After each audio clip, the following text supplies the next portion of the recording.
Di akademi, Pai berterima kasih kepada Chou Cheng karena telah menerima dirinya sebagai murid di sana. 我可以熟练背诵所有君子之言，君子都是胡说的。啊？怎么可能是胡说呢？我跟他说不是的，我也想成为君子，长进登高。今日的课到此结束，下课。 Waktu pun berganti, di malam harinya Pai sedang menulis surat untuk si Kanhua. Sedangkan di sisi lain, Chou Cheng menerima surat dari Nang Kongsi. Surat tersebut berisi tentang si Kanhua yang ditangkap oleh kuil Sangling. Lalu kita diperlihatkan seorang pria bernama Li Bai. 他便是希儿信上所说的苏白衣。江湖大乱，可能要提前了。 Kembali lagi kepada Pai Yi. Ternyata setiap malam ia dimata-matai oleh anak buah dari Feng Chouchun. Mereka berdua menunggu hingga larut malam. Dan saat Pai Yi tertidur, mereka pun menyelinap masuk. 莫吵莫吵，世上无难事，只怕有心人。终于等到了，下手。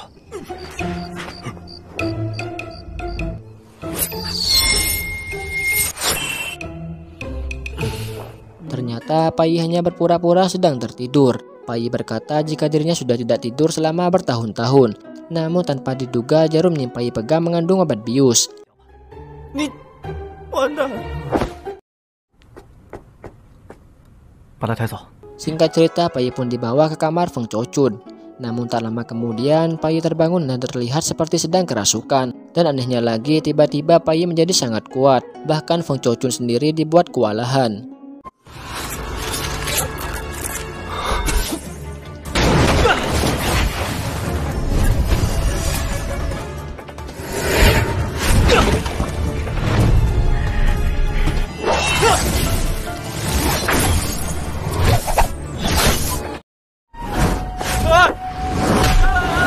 Terpojok, Xiuling datang membantu Feng Chouchun. Xiuling mengejek Feng Chouchun karena tidak bisa mengalahkan Pai Yi. Mendengar itu, Feng Chouchun menantang Xiuling. Jika Xiuling bisa mengalahkan Pai Yi, maka ia akan memanggil Xiuling sebagai kakak. Dengan percaya diri, Xiuling menerima tantangan tersebut.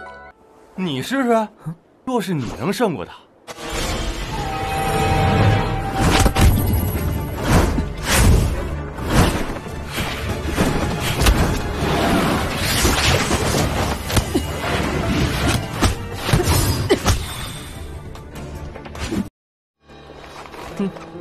Pada awalnya Xiuling bisa mengalahkan Pai Yi, yaitu dengan cara menotok titik akupunturnya. Namun tak disangka Pai Yi bisa melepaskan totokan tersebut. Melihat itu seketika Xiuling langsung kena mental. Lalu mereka memutuskan untuk bekerjasama mengalahkan Pai Yi. 一起上吧！那不是更没面子？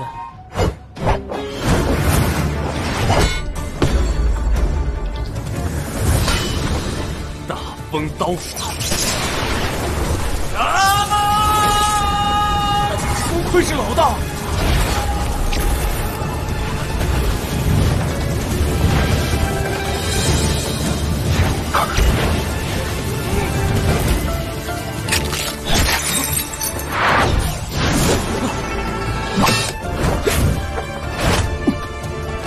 刀给我！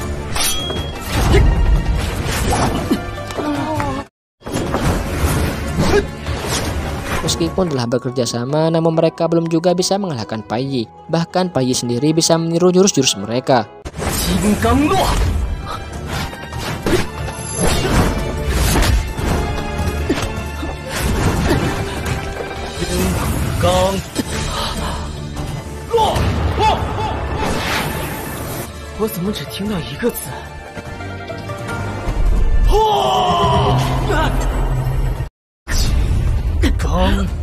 Di sisi lain, Liang Xi, Chou Cheng, dan Li Bai, mereka membahas tentang masalah yang terjadi dalam 12 hari terakhir, di mana 12 hari yang lalu Su Mobei, ketua Tian Sultan dari Istana Daze, dibunuh di kota Yingdu. 10 hari yang lalu Tuan Jian Gui pergi ke desa Gunung Minjan untuk mencari pedang, namun yang diantar di dalam kereta adalah mayat yang sudah dingin. 7 hari yang lalu Qing Yilan dari keluarga Xi akan diantarkan ke keluarga Wang untuk ditahan, namun di perjalanan Qing Yilan diculik, dan sampai saat ini belum diketahui keberadaannya. Dan yang terakhir yaitu 2 hari yang lalu, Do Fang Yang Xin, seorang pandai besi pertama dari 4 keluarga besar, ditemukan mati di tengah kuali pembuatan pedang. Dengan kondisi kedua lengan dan kakinya telah dipotong. Li Bai mengatakan kalau korban dari pembunuhan semuanya adalah orang penting dari berbagai aliran. Di tempat kejadian selalu ditemukan jejak bunga teratai bekas pedang Junju milik si Kanhua. Dan semua korban adalah partisipan pemusnah sekte Tianmen yang merupakan aliansi Weilin di kuil Sangling. 这件事情还是我们3人从长计议吧。 Kembali lagi kepada Feng Chouchun dan Xiuling. Mereka kewalahan menghadapi Pai Yi, namun tiba-tiba Nang Kongxi datang membantu mereka. Dengan satu pijakan, tubuh Pai Yi langsung terkubur ke dalam tanah. Kemudian Nang Kongxi bertanya apa yang mereka lakukan kepada Pai Yi. Suja menjawab jika Pai Yi terkena dopa Miangu miliknya. Lalu ia pun memberikan obat penawarnya, yaitu Depa Jingsen. Dan tak lama kemudian Pai Yi menjadi normal seperti semula. 怎会变成这人不人鬼不鬼的样子？回禀师姐，他中了绵骨香，可有解药？哦，有的有的。我说到这儿，让各位介绍。许哥，这什么玩意儿？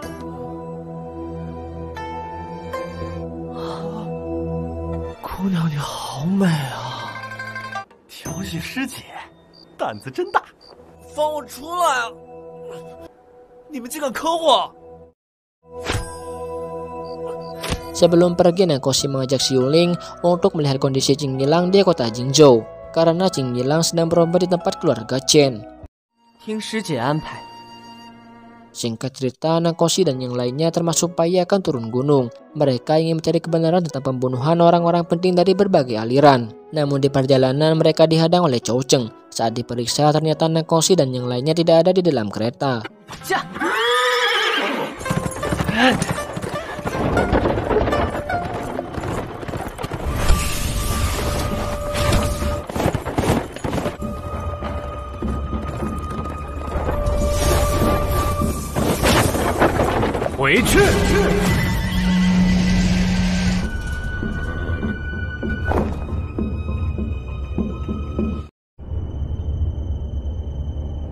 Sedangkan Nang Kongxi dan yang lainnya sudah mengetahui kalau mereka akan dihadang oleh Chou Cheng, maka tidak heran kalau mereka tidak ada di dalam kereta. Kemudian kita diperlihatkan masa lalu dari Pai Yi, di mana di saat Pai Yi masih kecil, ia dikejar-kejar oleh para pembunuh, sampai pada akhirnya Pai Yi kecil terpojok dan pasrah akan nasibnya. Namun tiba-tiba Si Kanhua datang untuk menyelamatkan Pai Yi, dan itulah awal pertemuan Pai Yi dengan Si Kanhua.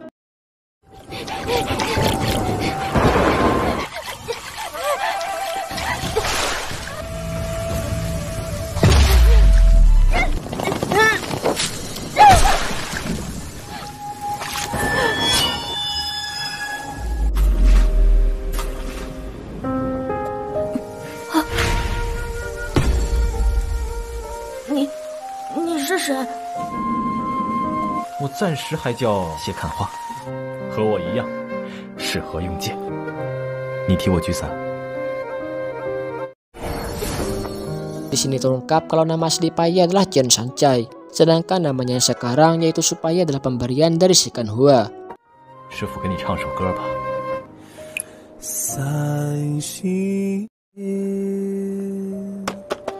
Kembali lagi ke masa sekarang, di mana Pai Yi tersadar dari pingsannya karena mendengar lagu yang dulu pernah dinyanyikan oleh gurunya.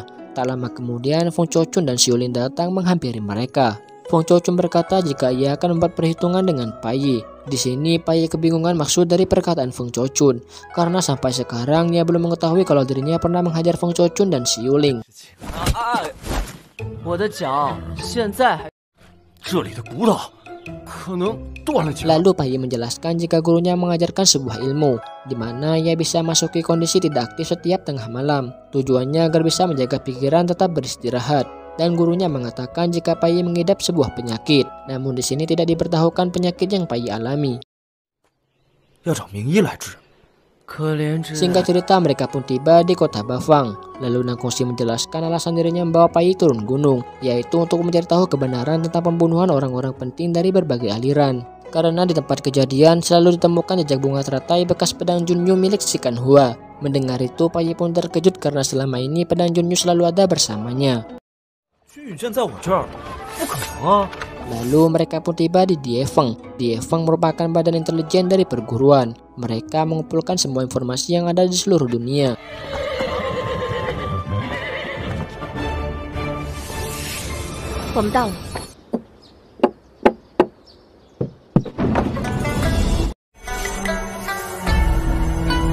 Sesampainya di sana, mereka disambut oleh seorang pelajar dari perguruan bernama Luo Qin. Mereka pun masuk ke sarang kupu-kupu atau dalam artian tempat semua informasi dari seluruh dunia. Namun hanya Nang Koshi dan Fu Chou-chun saja yang masuk ke dalam, sedangkan Pai Ye dan Xiulin disuruh untuk berjaga dari luar. Lalu adegan berganti di toko arak. Diperlihatkan seorang biksu bernama Ji Chen. Dia adalah wakil ketua pengadilan kriminal. Kemudian kedua temannya datang dan berkata jika ketua mereka sedang menunggu Ji Chen. Lalu film pun